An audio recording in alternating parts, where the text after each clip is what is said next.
சகோதரர்களே, என்னுடைய ஒரு நெருங்கிய நண்பர் உண்டு. ஒரு சில வருடங்களுக்கு முன்னாடி சொன்னாரு, என்னுடைய மகளுக்கு வந்து கிட்டத்தட்ட 21 வயசாகுது. ஒரு மாப்பிள்ளை பாருங்க, ஒரே ஒரு பொம்பளை பிள்ளை தான், படிச்சிருக்குது, மாஷா அல்லாஹ், வசதி இருக்குது, அழகு இருக்குது, எல்லாமே இருக்குது. ஒரு மாப்பிள்ளை பாருங்க அப்படின்றாரு. மாப்பிள்ளை பார்க்கறதுக்கு நானும் ஒரு சில விஷயங்களை அனுப்பினேன். அது பிறகு நான் அதை கைவிட்டான்டா என்ன நடந்ததுன்னு தெரியல. நீண்ட காலம் தொடர்பில் இல்லை. கிட்டத்தட்ட ஒரு 9 வருடங்களுக்கு பின்னாடி சந்திச்ச நேரம் சொன்னாரு, என்னுடைய மகளுக்கு ஒரு மாப்பிள்ளை பாருங்களே. நான் சொன்ன, ஒரு மகள் தானே இருக்குது, அவன் அதுக்கு தான் பாருங்க. 9 வருஷத்துக்கு முன்னாடி சொன்னீங்களே, இன்னும் கல்யாணம் நடக்கல மௌலவி அப்படின்றாரு.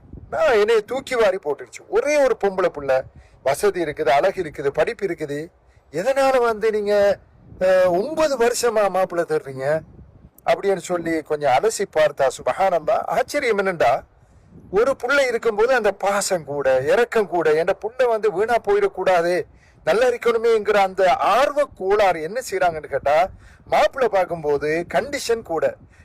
மாப்பிள்ளை வந்து கிராஜுவேட் ஆகிக்கணும், அப்படி இருக்கணும், கூடி இருக்கணும், இந்த இடத்துல இருக்கணும்.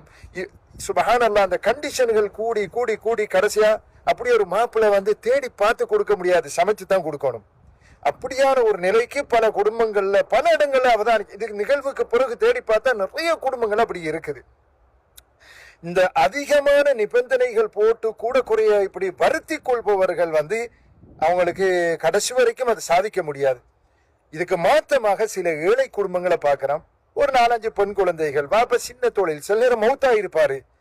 சுபஹானல்லாஹ், அந்த குழந்தைகள் எல்லாம் எளிமையாக நல்லா இருக்கிறாங்க. எல்லா குழந்தைகளும் திருமணம் முடிச்சுக்கிற காட்சிகளை வந்து நாங்க நிறைய குடும்பங்கள்ல மாற்றமாக பார்க்கிறோம். இது எதை காட்டுது அப்படின்னு கேட்டா, திருமறை குர்ஆன்ல மூசா அலைஹிஸ்ஸலாம் அவர்களுடைய சமூகத்துக்கு ஒரு மனுஷனை யாரோ கொண்டு போட்டாங்க. யாரு கொலையாளி தெரியணும். அல்லாஹ் சொல்கிறான், அப்படியா, நீங்க ஒரு மாட்டை அறுத்து அதை இறைச்சி எடுத்து அவரோட உடம்புல அடிங்க, எழும்பி சொல்லிட்டு போயிடுவான். அப்ப என்ன செஞ்சிருக்கலாம், ஒரு மாட்டை அறுத்து இருக்கலாம். ஆனா என்ன செஞ்சாங்க, அந்த மாடு, அது என்ன கலரு, வயசு என்ன, இதென்ன, தன்மை என்ன, நிறைய கேள்விகளை கேட்டு கஷ்டப்படுத்தி அந்த கொடுக்கப்பட்ட பதிலுக்கு ஏற்ற மாதிரியான ஒரு மாடு தேடணுமே, தேடி தேடி தேடி உலகெல்லாம் அலைஞ்சாங்க. அவங்களே கஷ்டப்படுத்தினார்கள். பிணைஞ்சா இந்த மாதிரி திருமணம் முடிக்கும் போது, மாப்பிள்ளை தேடும் போதும் இது மாதிரி நிபந்தனைகள் பட்டியலை வச்சுக்கொண்டு தேடி தேடி தேடி சுபஹானல்லாஹ், வருஷ கணக்குல ஒரு பிள்ளைக்கு மாப்பிள்ளை எடுக்க முடியாம பல குடும்பங்கள் இருக்குது.